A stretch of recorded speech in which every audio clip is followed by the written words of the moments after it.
So Brambleberry is celebrating 20 years of being in business, and I can remember they were one of the first suppliers, vendors that I used when I started making soap in 2005. I had to go back and look. My first order from them was a pound of sweet almond oil, 3 pounds of shea butter, and this making cream soap book, which I ended up making one batch and figured out that it was a lot of work and decided that I wasn't going to do it again. It did make beautiful soap, but it wasn't for me. Since that time, I got to meet Anne Marie at the Central Soapers Workshop back in 2014, I think it was. I can tell you that I've had a great relationship with the company. Brambleberry was the very first sponsor of the Soap Challenge Club when I first got it started way back in 2013. And they were so amazing. They sponsored every other month that first year until I started getting some other sponsors on board. They have been huge supporters, and I couldn't be more grateful.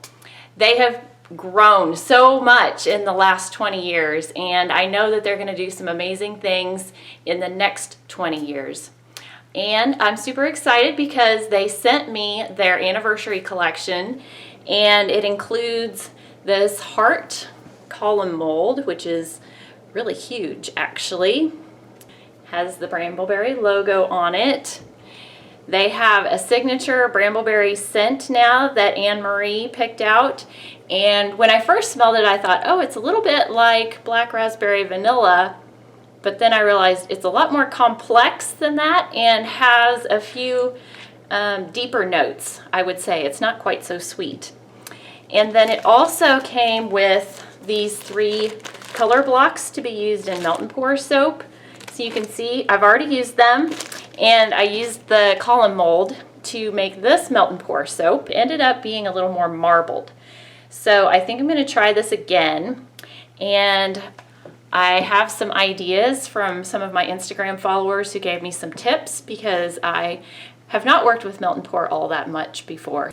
And then I also want to make a cold process soap with the Brambleberry fragrance, which does not discolor or accelerate. So I'm super excited to play with that one. Oh, and I almost forgot to show you. Ta-da! This is the apron that came with all of those goodies as well. And I really love it. So thank you so much, Brambleberry. I'm super grateful for your support through the years and for the amazing products that you guys provide for soap makers and other handcrafted goods. So with that, I will be dedicating this video to all things Brambleberry.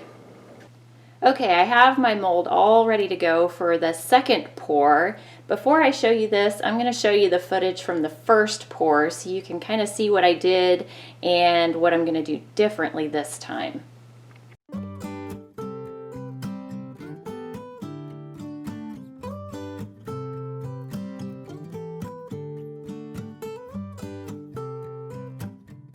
Okay, I think I'm about ready to pour here.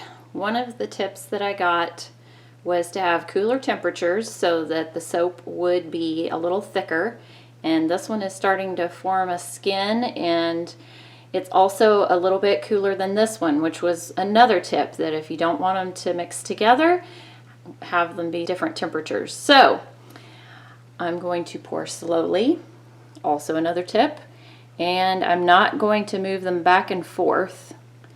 So here we go. Get it as close to the wall here as I can.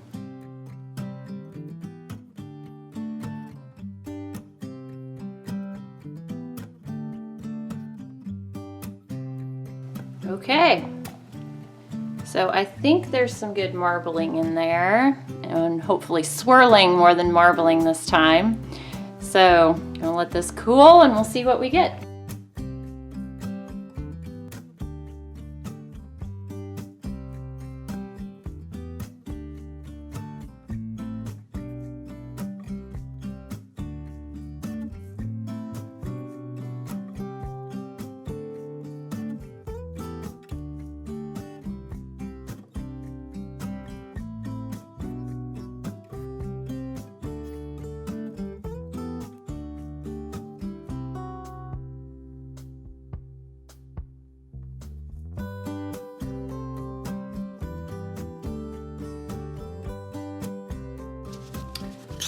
All right, so I've got a 4-color soap that I'm planning here, and it revolves around this Queen's Purple and, of course, the Brambleberry fragrance.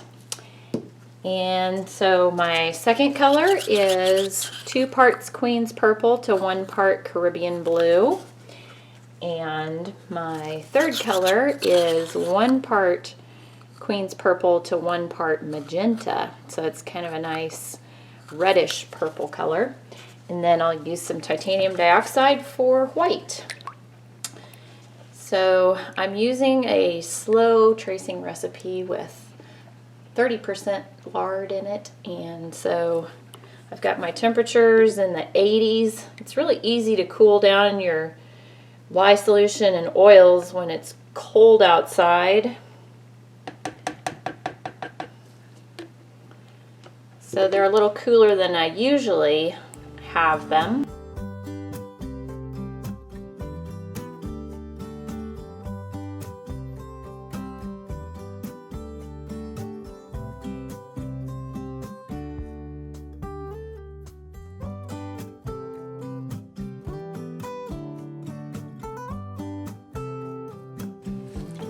So you'll see on my stick blender that the soap is not quite emulsified. It's still breaking apart just a little bit, but I think I'm going to divide out the colors, and I think by the time I get the colors and fragrance mixed the way that I want them, it'll probably be coming together. So my goal is 4 equal parts.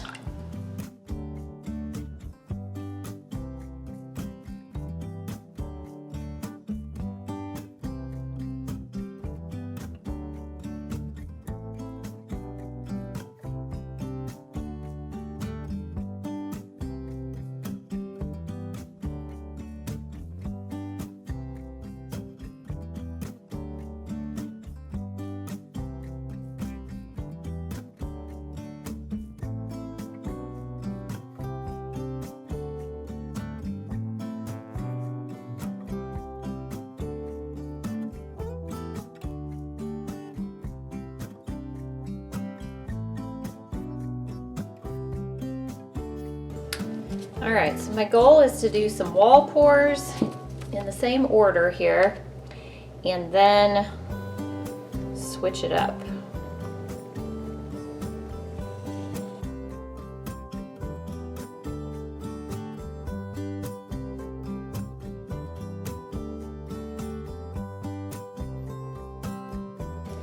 This is where it gets tricky, because when I flip to the other side, it's all gonna come running.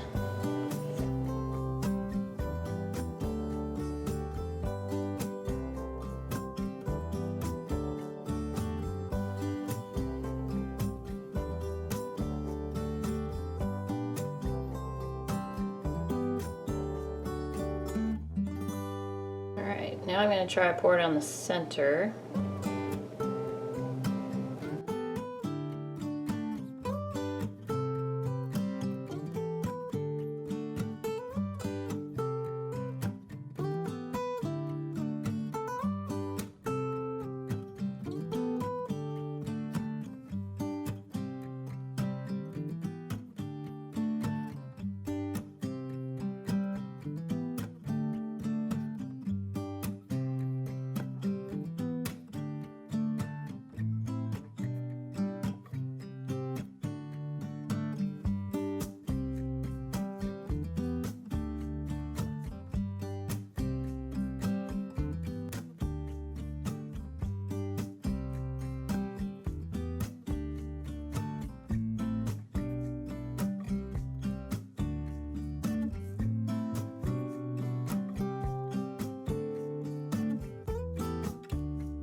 So there we go.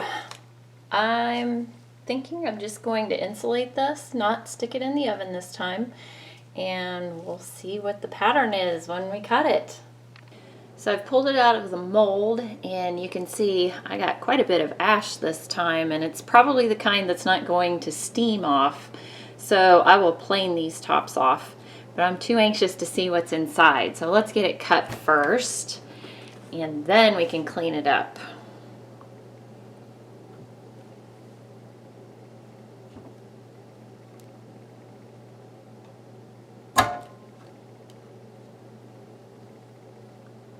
Oh my goodness.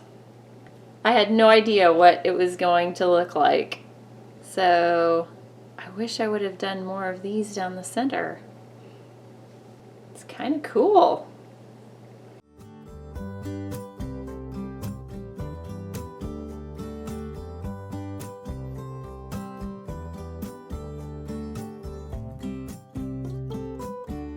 Hope you guys enjoyed this. I love this fragrance, by the way. It smells amazing.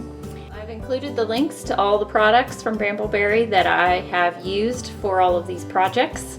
I hope you'll take a look at those and have some fun making some projects of your own.